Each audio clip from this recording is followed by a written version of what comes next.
Salam Bapak Ibu Saudara-saudara, selamat pagi. Suara Gembala kembali menjumpai Bapak Ibu Saudara-saudara. Kita bersyukur karena kita mempunyai Gembala yang agung, yaitu Yesus Kristus, yang sungguh-sungguh mengasihi kita dan berkenan hadir dalam setiap kehidupan kita. Dalam situasi dan kondisi apapun, Dia berkenan hadir untuk bersama-sama dengan kita.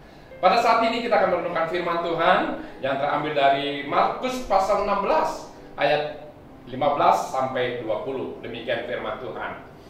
Lalu Dia berkata kepada mereka, "Pergilah ke seluruh dunia, beritakanlah Injil kepada segala makhluk. Siapa yang percaya dan dibaptis akan diselamatkan, tetapi siapa yang tidak percaya akan dihukum. Tanda-tanda ini akan menyertai orang-orang yang percaya. Mereka akan mengusir setan-setan demi namaku, mereka akan berbicara dalam bahasa-bahasa baru bagi mereka. Mereka akan memegang ular, dan sekalipun mereka minum racun maut, mereka tidak akan mendapat celaka. Mereka akan meletakkan tangannya atas orang sakit, dan orang itu akan sembuh." Sesudah Tuhan Yesus berbicara demikian kepada mereka, terangkatlah Ia ke sorga, lalu duduk di sebelah kanan Allah. Mereka pun pergi memberitakan Injil ke segala penjuru, dan Tuhan turut bekerja dan meneguhkan firman itu dengan tanda-tanda yang menyertainya. Bapak Ibu Saudara-saudara diutus untuk membawa kabar sukacita. Ada jenis ketidakpercayaan manusia. Pertama, orang tidak percaya karena kebodohannya. Kedua, orang tidak percaya karena ketidaktahuannya. Dan ketiga, orang tidak percaya karena kedengkilan hatinya. Kalau yang pertama karena kebodohan atau karena ketidaktahuan, ini ada kemungkinan keterbukaan untuk menerima, yaitu iman, pengharapan, kasih, juga percaya kepada Tuhan.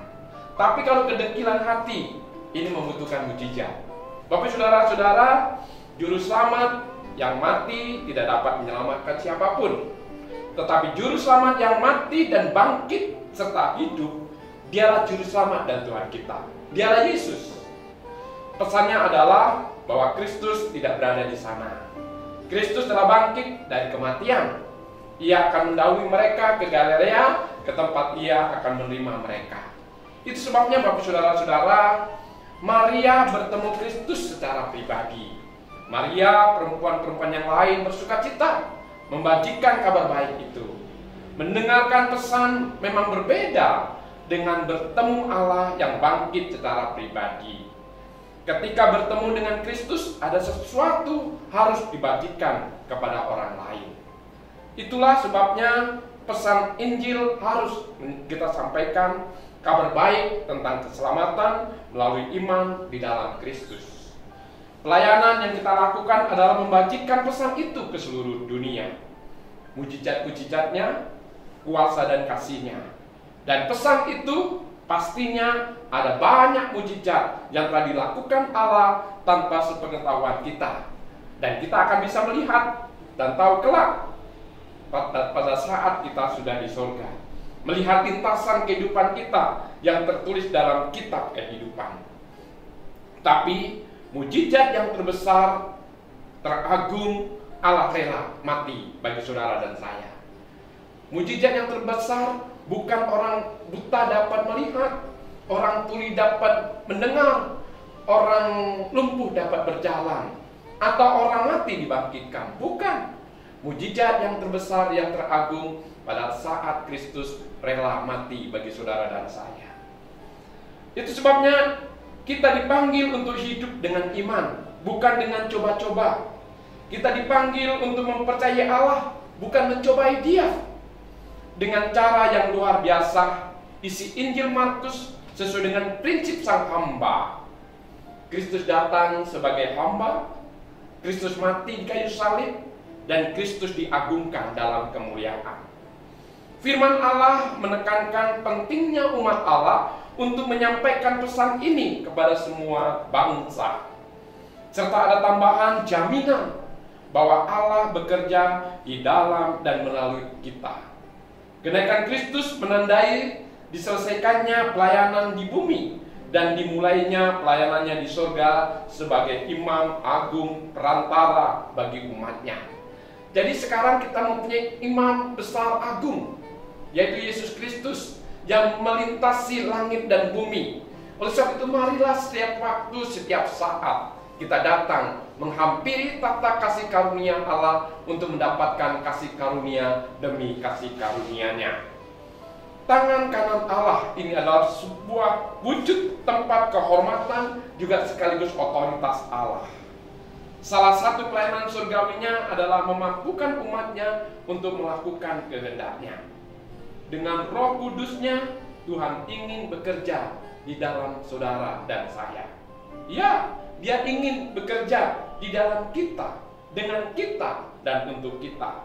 Para rasul dan nabi meletakkan dasar gereja. Jadi pekerjaan mereka telah selesai dan tanda-tanda kerasulan sudah dihentikan. Namun pekerjaan Tuhan tidak selesai atau berhenti. Kristus masih bekerja di dalam dan melalui umatnya untuk menyelamatkan dunia yang terhilang. Anaknya yang menjadi hamba, yaitu Kristus, telah kembali ke surga. Namun ia masih memiliki orang-orang di bumi yang dapat menjadi pelayan-pelayannya jika ia mau.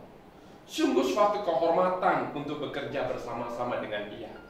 Sungguh luar biasa kesempatan dan kewajiban yang kita miliki memberitakan Injil ke seluruh dunia. Karena anak manusia juga datang bukan untuk dilayani, melainkan untuk melayani dan untuk memberikan nyawanya menjadi tebusan bagi banyak orang. Bapak Ibu dan saudara-saudara, apakah saudara sekarang sedang melayani, ataukah saudara ingin mengharapkan orang lain melayani?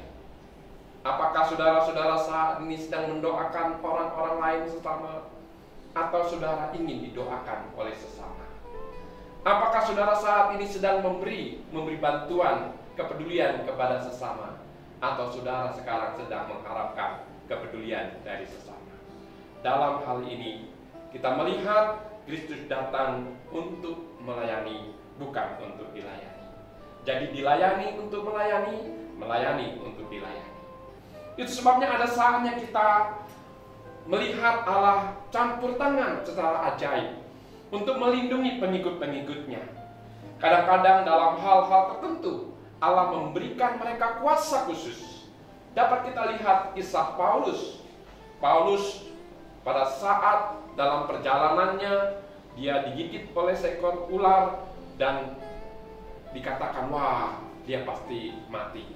Tapi kenyataannya Paulus dapat hidup.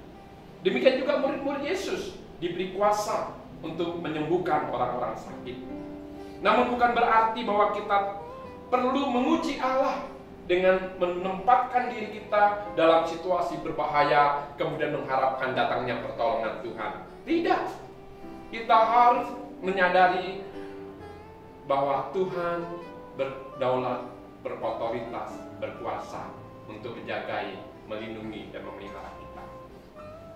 Atau juga jangan juga kita mencoba melawan hukum alam. Contohnya sudah jelas-jelas gunung mau meletus. Nanti Tuhan kan tolong kita, gak usah pergi dari sini. Atau sebaliknya, tak kala ada banjir, Tuhan nanti kan datang menolong kita, kita tidak usah pergi di sini. Itu namanya mencobai Tuhan. Jangan seorang pun membangun keyakinan berdasarkan satu bagian dari kitab suci. Tuhan akan menantang kita daripada mau. Sebaliknya kita juga harus menyadari bahwa Tuhan memakai siapa saja untuk menjadi sarana alat di tangannya untuk menolong saudara dan saya. Allah memanggil kita untuk hidup sebagai warga negara baru dalam kerajaan kekal dan bersaksi melalui perkataan pelayanan. Dengan demikian, kasih dan kuasa Allah akan dinyatakan di dalam kehidupan saudara dan saya, melalui saudara dan saya. Kuasa dan kasih Allah dinyatakan bagi kita, untuk kita, dan di dalam kita. Itu sebabnya kesaksian hendaklah berpusat pada Kristus. Tinggikanlah Kristus, maka Kristus akan meninggikanmu.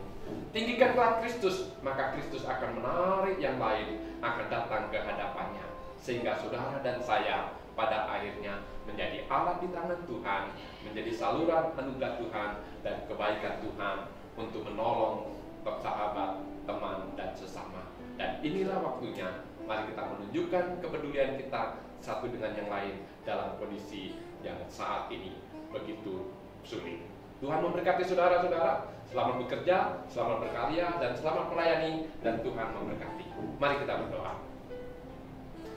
Bapa, terima kasih untuk firman-Mu, karena kami mempunyai Tuhan yang mati menebus dosa-dosa kami, tapi Tuhan yang bangkit dan hidup memberikan kehidupan bagi kami. Bahkan Tuhan yang naik ke surga menyediakan tempat kemuliaan bagi kami. Tuhan, terima kasih karena Engkau tidak langsung mengangkat kami ke surga, tapi sebaliknya Engkau mengutus kami ke tengah-tengah dunia ini untuk mengerjakan keselamatan yang daripada-Mu. Bersama Tuhan, sertai dan pimpinlah kami Tuhan, agar kami boleh menjadi alat di tangan Tuhan untuk menjangkau jiwa-jiwa bagi kerajaan-Mu, menjangkau jiwa-jiwa bagi kemuliaan-Mu, dan peduli bagi sesama untuk menjadi saluran anugerah-Mu. Bapa, terima kasih, berkatilah seluruh jemaat dan umat-Mu di dalam kehidupan mereka hari ini, di tengah-tengah persaudaraan, persekutuan, persahabatan, baik di tengah keluarga maupun di tengah aktivitas dan karya mereka. Tuhan, sertailah mereka. Tuhan, terima kasih, hanya kami sungguh mempercayakan hidup kami ke dalam kuasa dan kasih-Mu. Peliharakanlah kami di dalam anugerah-Mu sepanjang hari ini. Di dalam nama Yesus Kristus, Tuhan dan Juru Selamat kami yang hidup, kami berdoa dan bersyukur. Amin. Tuhan memberkati engkau dan melindungi engkau. Tuhan menyinari engkau dengan wajah-Nya dan memberi engkau kasih karunia. Tuhan menghadapkan wajah-Nya kepadamu dan memberi engkau damai sejahtera hari ini, esok, dan selamanya. Amin.